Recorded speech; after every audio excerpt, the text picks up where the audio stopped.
पता नहीं किस रूप में नारायण मिल जाएं। हमेशा भगवान पे ट्रस्ट करें, गॉड पर ट्रस्ट करें, क्योंकि बहुत सारे एग्जाम्पल्स रियलिटी ऐसी हैं जो इस बात को सिद्ध कर रही है कि परमात्मा फेस टू फेस नहीं मिलते होंगे।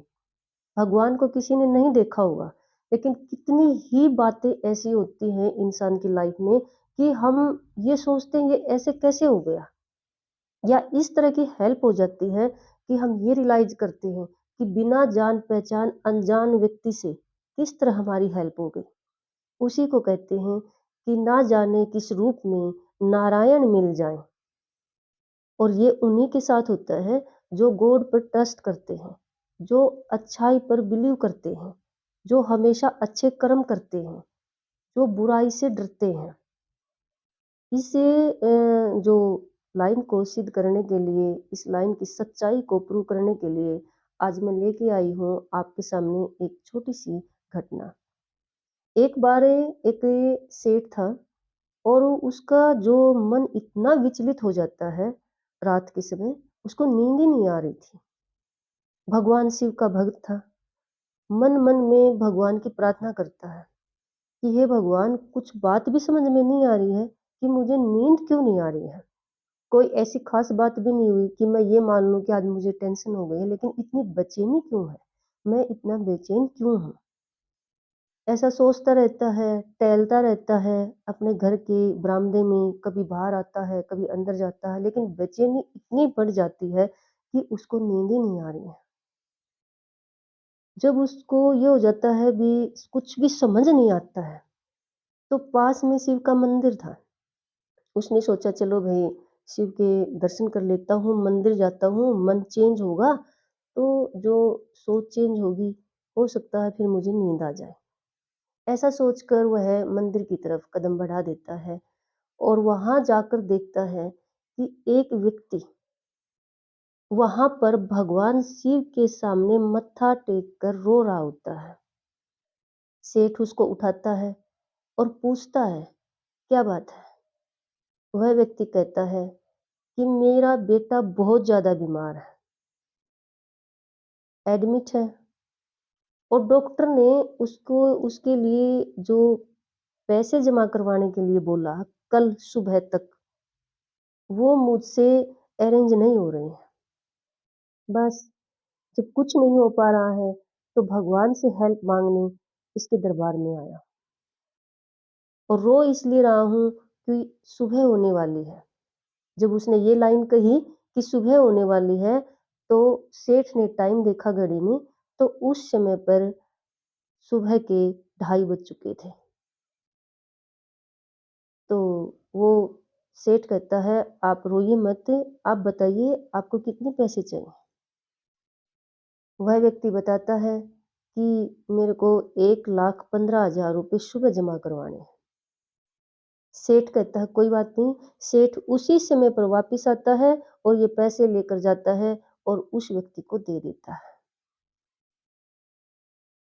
वह व्यक्ति भगवान का धन्यवाद करता है, सेठ का भी धन्यवाद करता है, और अपने बेटे की जान बचा लेता है। एक बार एक व्यक्ति दूसरे देश में, उसका एक भाषण था, एक स्पीच थी।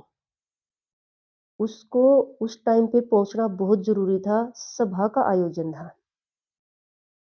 वह अपने घर से निकलता है टाइम पर, लेकिन जब वो अपने घर से निकलता है, मौसम इतना खराब हो जाता है कि वह उसकी फ्लाइट का टाइम निकल चुका होता है।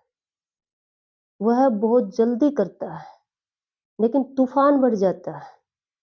वह अपने लिए दूसरी फ्लाइट जो टाइम अरेंज करवाता है, उसके अकॉर्डिंग ड्राइवर को बोलता है कि मेरी एक फ्लाइट निकल चुकी है, लेकिन ये दूसरी नहीं निकलनी चाहिए, क्योंकि नहीं तो फिर मैं सभा में एंट्री नहीं कर पाऊंगा, और मेरा जो वहां जाने का एम है, उद्देश्य है, वो धरा का धरा रह जाएगा। मुझे वहां पहुंचना बहुत ज्यादा जरूरी है। ड्राइवर बहुत तेज स्पीड से अप गाड़ी गाड़ी को चलाता है, लेकिन तूफान रुकने का नाम ही नहीं ले रहा है और बढ़ता ही जा रहा है। जब वो आगे रास्ते निकल चुके होते हैं, तो तूफान इतना बढ़ जाता है कि गाड़ी को रोकना पड़ता है। आसपास देखते हैं, आसपास उनको एक बार तो एकदम से कुछ नहीं दिखाई देता। तो 1 घंटे बाद उनको वहाँ पर एक मकान दिखाई देता है। जैसे ऐसे इलाके नहीं होते हैं, बहुत दूर-दूर मकान बने हुए थे। उनको भूख लगी हुई है, तो उन्होंने सोचा चलो अभी फ्लाइट तो निकल चुकी है। चलो यहाँ जाके इस मकान में थोड़ा खाना-पीना ले लेते हैं, रेस्ट कर लेते हैं, अगर कोई यहाँ मिल जाता है तो। ड्राइवर और वो आदमी दोनों वहाँ पर दरवाज़ा खटखटाते हैं। वहाँ पर एक बूढ़ी औरत दरवाज़ा खोलती है और दरवाज़ा खोल के पूछती है, "आप कौन हो?" तो वो बताता है कि मैं पेशे से तो एक डॉक्टर हूँ और मैंने आज दूसरे देश में जाना था, वहाँ एक सभा का आयोजन है और वहाँ पर मेरी एक स्पीच थी। बूढ़ी औरत उनका आदर-सत्कार करती है, फिर भगवान का शुक्रिया करती है और फिर उस आदमी को कहती है कि मेरी पोती इतनी सीरियस है, बहुत ज़्यादा बीमार है और मैं इसका इलाज नहीं करवा पा रही थी। हम जहाँ पर रह रहे हैं, यहाँ से बहुत ज़्यादा दूर शहर है, शहर में जाकर इसका इलाज होना था, ना ही तो मैं ले जा सकती हूँ। मेरे बेटा और बहू एक एक्सीडेंट में मारे गए। सिर्फ मेरी इकलौती पोती है और यहाँ मेरी हेल्प करने वाला कोई नहीं है। तो मैंने लास्ट में भगवान को पुकारा कि अब जो भी करना है आपने करना है और मुझे लगता है कि भगवान ने आपको मेरी हेल्प के लिए भेज दिया है। पहले तो वह जो डॉक्टर था बहुत ज़्यादा गुस्से में था। एक फ्लाइट निकल गई, फिर तूफान की वजह से दूसरी फ्लाइट निकल गई।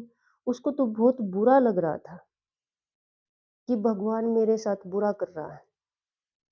लेकिन जब वह उस औरत की हालात देखता है, उसकी सिचुएशन देखता है, तो खुश हो जाता है कि भगवान ने उसकी हेल्प के लिए उसको चुना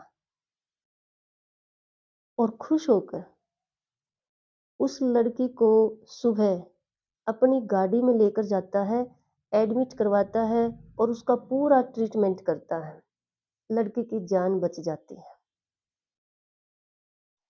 अब आप सोचो ये दोनों घटनाएँ क्या सिद्ध कर रही हैं? अगर किसी के लिए आपको हेल्प के लिए चुना है, तो भी आप भाग्यशाली हो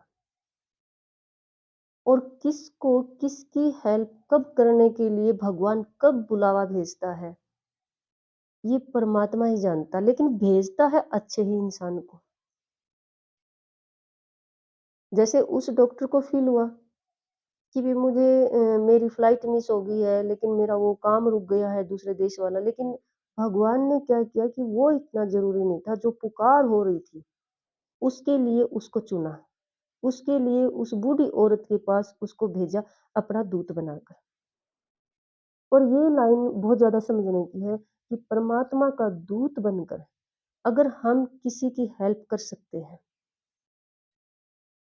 तो इससे बड़ा क्या सबूत होगा कि हम परमात्मा के क्लोज हैं, नज़दीक हैं।